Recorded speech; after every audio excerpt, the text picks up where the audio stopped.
Muito bem, amigo, amiga, você está no Comente Bíblia.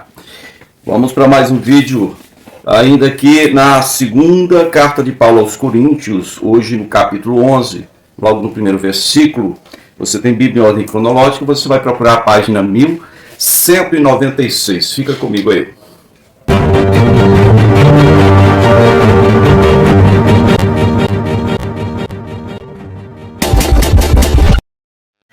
Bom, o texto diz assim: espero que vocês suportem um pouco da minha insensatez. Sim, por favor, sejam pacientes comigo. O zelo que eu tenho por vocês é um zelo que vem de Deus. Eu os prometi a um único marido, Cristo, querendo apresentá-los a Ele como uma virgem pura. O que receio e quero evitar é que, assim como a serpente enganou Eva com astúcias, a mente de vocês seja corrompida e se desvie da sua sincera e pura devoção a Cristo. Pois se alguém lhes vem pregando um Jesus que não é aquele que pregamos, ou se vocês acolhem um espírito diferente do que lhes acolheram, ou do que aquele que vocês acolheram, ou um evangelho diferente do que aceitaram, vocês o toleram com facilidade.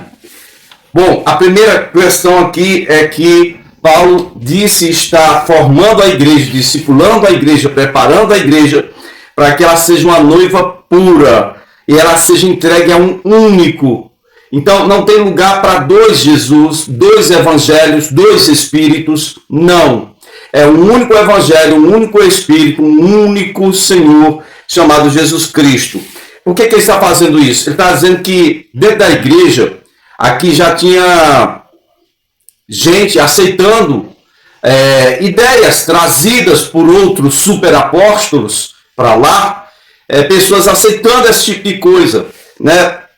Uma doutrina diferente, um Jesus diferente, um espírito diferente daquilo que Paulo tinha colocado para eles inicialmente. Ele diz que o temor dele, o temor de Paulo, é que a igreja seja vencida como Eva foi vencida. Como é que foi a batalha entre a serpente e Eva? Lá em Gênesis você pode olhar no capítulo 3, você vai ver que foi uma batalha na mente, racional aqui. Deus tinha falado, olha, Adão, não comam desse fruto, porque vocês vão morrer. Eva simplesmente ou recebeu diferente do que Deus tinha ordenado a Adão, porque Deus falou para não comer. Eva questiona com a serpente, não, nós não podemos nem tocar. Provavelmente Adão passou dessa forma para Eva, dizendo, olha, nem toca naquilo ali. A única ordem que Deus deu para nós é que não podemos tocar ali, não, aquilo lá não é para nós. E aí a serpente convenceu Eva aqui, ó, na mente, no raciocínio. Ela simplesmente disse, não, Deus estava brincando, ele sabe que no dia que vocês comerem, vocês vão estar espertos, sábios, sabendo o que é certo e errado, o que é bom, o que é ruim, o que é bem, o que é mal. Então a mulher se deixou convencer. Sabe o benefício da dúvida que a gente tem que dar? Será que Deus estava mentindo? Então se Deus fala uma coisa, olha, se você comer você vai morrer. E se o diabo diz, não pode comer, ele está brincando. Se são duas afirmativas aqui antagônicas, um desses está com a mentira e um desses está com a verdade. Então por que a mulher não disse para a serpente, espera aí, dona serpente, espera lá. Vamos esperar que daqui a pouco, na viração do dia, Deus vem conversar com a gente. Eu vou perguntar a ele por que ele está mentindo, por que ele está fazendo gracinha com a gente, né? Seria o prudente. Muitas vezes o que nós fazemos é isso. Nós estamos vivendo na verdade, andando na verdade, o evangelho puro e simples do Senhor Jesus, né? Vivendo no mesmo espírito, a mesma fé, o mesmo batismo, mas aí vem essas ideologias nefastas, satânicas, que tomam a sociedade, todo no nível lá, né, vamos dizer assim, universitário, em todas as áreas, em todo lugar da sociedade. Aí o que acontece é que isso entra na igreja e a pessoa acha que pode viver, aceitar e pode ser aceito por Deus vivendo um evangelho do politicamente correto. É o que diz aqui, só existe um Jesus, é um evangelho, é um espírito só. E agora tinha gente chegando lá na igreja colocando uma coisa meio relativa. Isso é relativo. Hoje a liberdade é relativa, hoje tudo é relativo, né? O direito é relativo, estão relativizando tudo. Então, hoje, até a ideia de pecado é relativa. Vamos relativizar tudo. Vamos relativizar a Bíblia? Pode! Quer relativizar a Bíblia? Quer relativizar os conceitos, preceitos bíblicos? Pode fazer isso. A questão é, quando você estiver diante de Deus, será que Ele vai suavizar para você? Será que você vai ter um argumento? É que o evangelho que eu recebi era um evangelho relativo. Certo. O conceito que me ensinaram era tudo relativo. Tá. Então você viveu praticando a iniquidade e viveu um evangelho à parte, né, misturado, não original, corrompido, prostituído. Então você simplesmente não pode tomar posse de nenhuma promessa do evangelho puro e simples.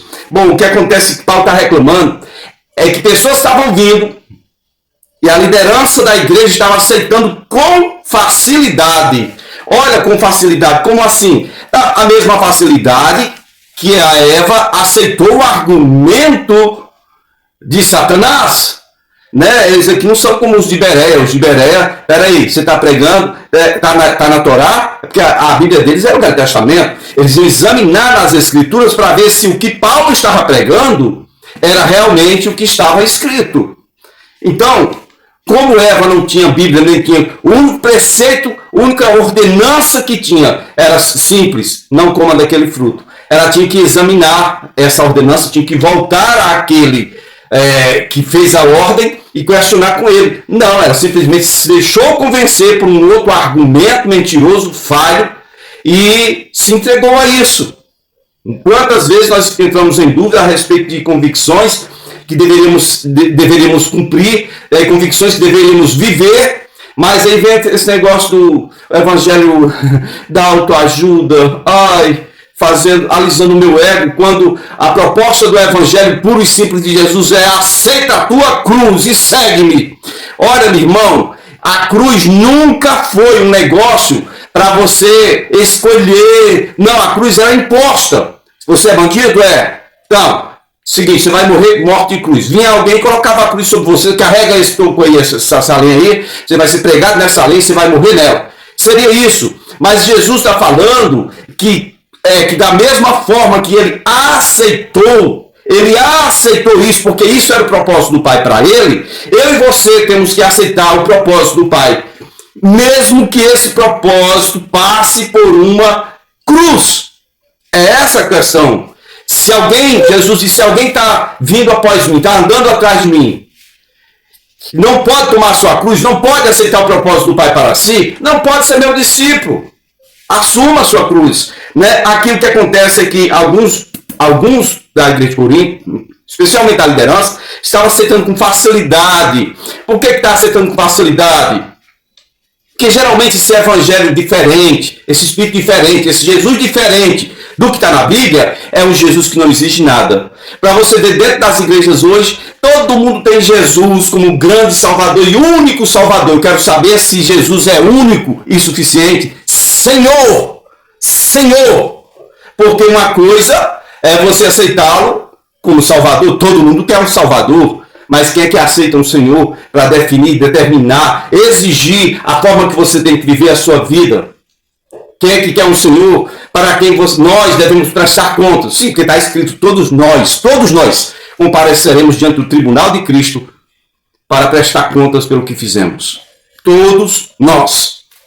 Ok? Vamos aqui seguir no versículo 5, meus amados.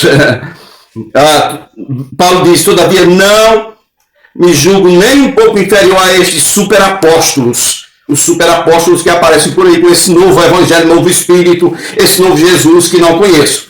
Não foi esse que apareceu para mim. Não foi esse que eu ensinei aí. Né? Então, versículo 6 ele diz: eu posso não ser um orador eloquente, contudo tenho conhecimento. De fato, já manifestamos isso a vocês em todo tipo de situação. Ora, eloquência para discursar, quem tinha era Apolo. Que interessante. Na primeira carta, eles estavam com a questão lá: eu sou de Paulo, eu sou de Apolo, eu sou de Pedro, eu sou de Cristo.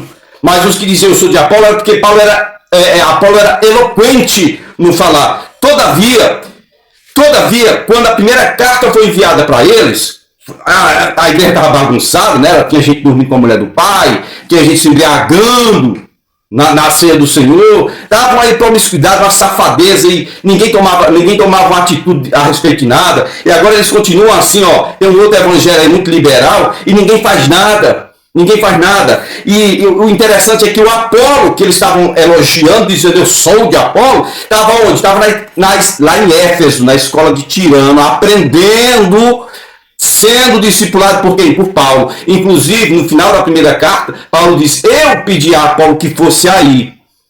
Ele disse que não queria. Em outro momento ele iria. Mas agora ele está estudando aqui comigo.